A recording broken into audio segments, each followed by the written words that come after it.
So, Dead Island Riptide, there has been a fair amount of confusion around this game since it was announced last year, and I know a lot of people wondered, myself included, is this DLC or is it a standalone game?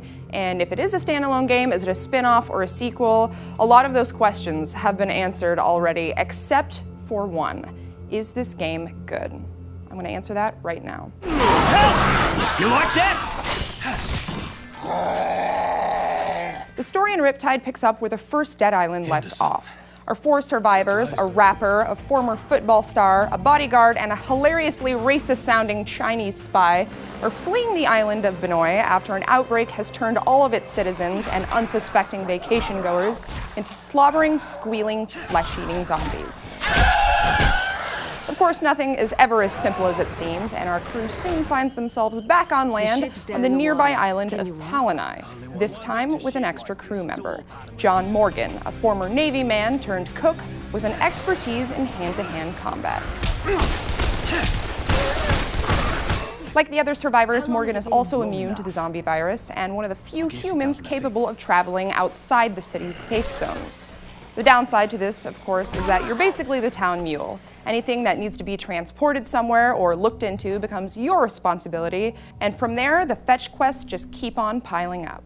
With regards to the actual storyline, the writers have obviously attempted to inject some form of excitement, but it falls flat in large part thanks to the game's characters. Uninteresting personalities, mediocre voice work, and some downright creepy facial animations make it hard to take anything seriously. Not that it matters, because the plot is so utterly banal, I honestly can't tell if it's meant to be satirical or not. Take the immune down to the lab. The two others will come with me. Lab? Hey, do we look like goddamn guinea pigs I'm to a you? citizen of the USA, man! I got motherfucking rights! Okay, let's not kid ourselves. Despite whatever trailers and marketing you might have seen, Dead Island is not an emotionally moving game. It's not even a moving game. It's a game where you glue a bunch of nails to a baseball bat and bludgeon a poor old granny's head in. And you know what? That's fine. Techland understands that there's a market for that, and they've clearly claimed their stake in it. But how much has really changed from the first Dead Island to this one? Apparently, not as much as you might think. Techland didn't exactly give themselves a whole lot of breathing room with a name like Dead Island, but the environments in Riptide are still fairly similar to those in the first game. The key difference is that Palanai is in the midst of monsoon season, causing heavy rains to sweep through the island. Sunny beaches have been traded for flooded jungles, paving the way for new and more terrifying strains of infected. Drowners, for instance, will float atop the water, giving off the appearance of being dead before popping up at the last second to choke you. Other new enemies, like the Grenadiers and the Wrestlers, are insanely strong and require different tactics than what you're used to. Fortunately, the town's citizens have erected ladders and built forts all over the island to offer some much-needed reprieve when things get too hectic on the ground floor. Come on, Daddy needs some new shit. Now, one of my biggest complaints from the first Dead Island was the rate at which weapons degrade, and thankfully, Riptide is far less punishing with weapon degradation. Tons of benches are scattered around, allowing players to repair, upgrade, or attach mods to their weapons for extra damage and some really awesome effects. All of the best weapons in the game can be earned by either completing side quests or thoroughly searching each area for blueprints.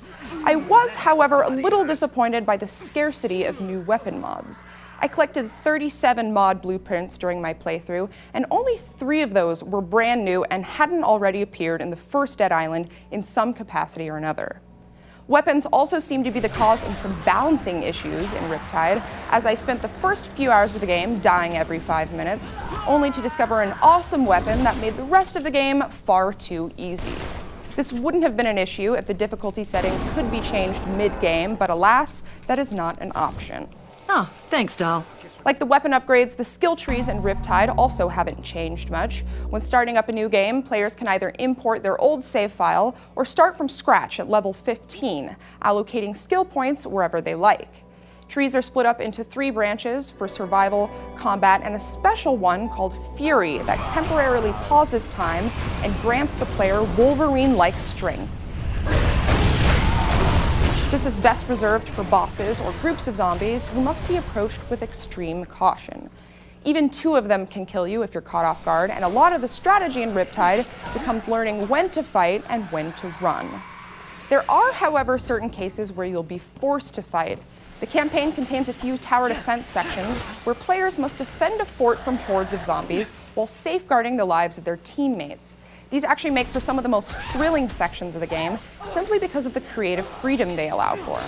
Unlike most survival horror games, which purposefully deprive the player of resources, Riptide hands them 20 Molotov cocktails and a rifle that shoots electricity and tells them to go nuts.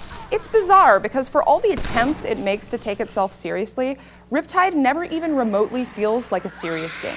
The intentionally tragic marketing, the overly cliched characters, the god-awful attempt at a story, it's downright cringeworthy at times, but it never quite feels fully tongue-in-cheek.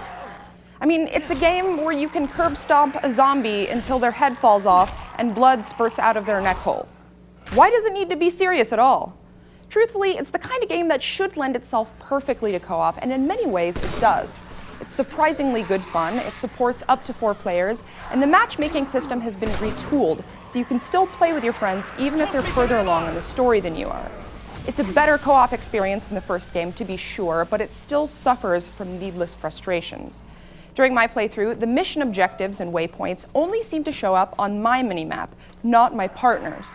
We happen to be playing in the same room together, but imagine if we weren't and one of us didn't have a mic. It would be utter chaos.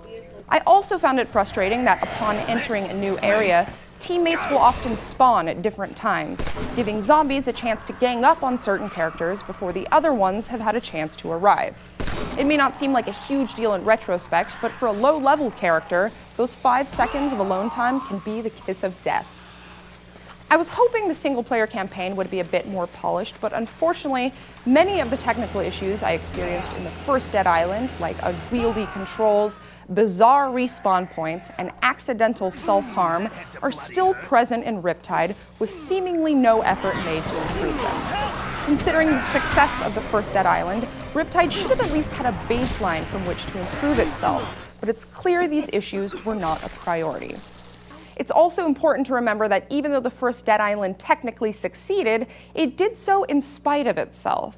That game was a janky, bug-filled mess when it launched, but people forgave it because the gameplay was so fun and so unlike anything on the market. In the case of Riptide, though, the novelty has worn off, and the end result is something that feels far more forced. When it comes down to it, Dead Island Riptide feels like one giant missed opportunity. This was Techland's big chance to fix people's problems with the first game and throw in some really awesome new features. Instead, they chose to focus on superficial changes that add little to the experience and only serve to remind people how utterly broken the first game was. If you never played the original Dead Island, I highly recommend trying that one out before jumping into Riptide. Yes, the first game is a little more rough around the edges, but it's just as enjoyable as Riptide, and at half the price, it's a better introduction to the series and its characters. For those of you who have played the original Dead Island and were hoping to hop back into Riptide for more fun, it could very well be worth your time, as long as you don't go in expecting a ton of improvements. The scenery and the story may have changed, but underneath, it's all pretty much the same. For that, I give Dead Island Riptide a 2 out of 5.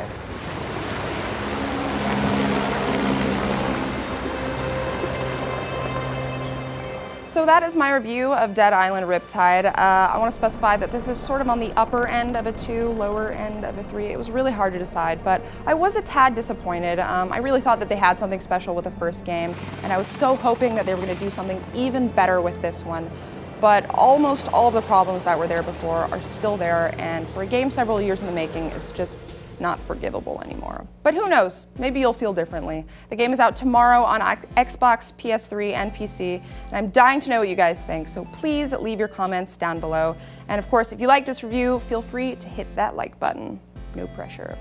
As always, thanks for watching, and I will see you next time.